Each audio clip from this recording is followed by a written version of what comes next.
Então, hoje nossa aula será sobre arquitetura barroca no Brasil, mas focando alguns aspectos arquitetônicos das próprias obras, das próprias igrejas, na verdade, igrejas barrocas no Brasil.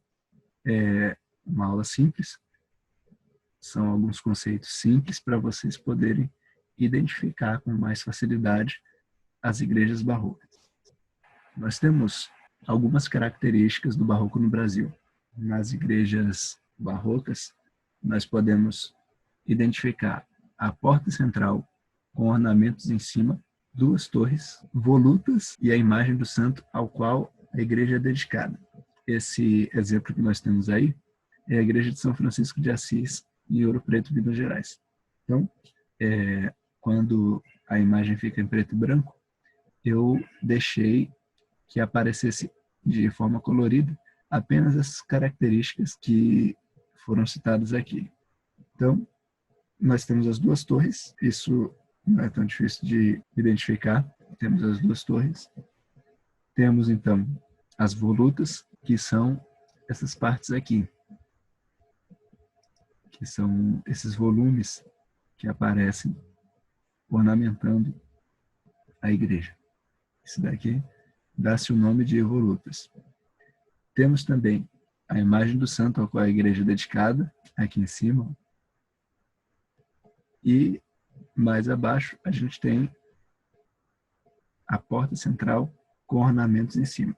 Então, além da porta, né, já ser um pouco mais trabalhada, ainda geralmente a gente encontra esses ornamentos em cima. Então, quando você vê uma igreja com essas características, é simples agora de você identificar qual o estilo que essa igreja é.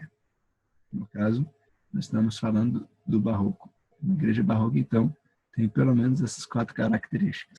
Agora, nós temos uma igreja que ela pode ser até um pouco mais difícil de você identificar, porque essa igreja e convento da Ordem Terceira de São Francisco, ela foi construída em 1708 a 1723.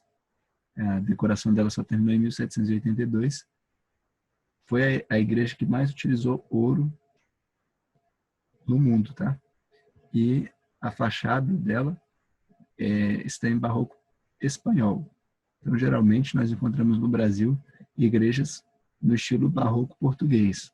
Essa é a igreja que tem uma fachada de um barroco estilo espanhol. Então, a gente pode ver aqui a imagem do santo. A gente encontra as volutas, que são esses volumes. Nós podemos encontrar as duas torres, mas a portada, né, ela não tem todo aquele aparato que a igreja no estilo português tem. Mas mesmo assim, vocês podem identificar esses volumes e tal. Mas se você pensar que não tem todo aquele trabalho feito aqui em cima da portada, mas a gente tem 3 portas principais aqui na entrada, e aqui em cima a gente tem todo esse trabalho, então é uma questão de adaptação para você perceber que realmente ela possui todas aquelas características que nós falamos sobre o que é uma fachada no estilo barroco.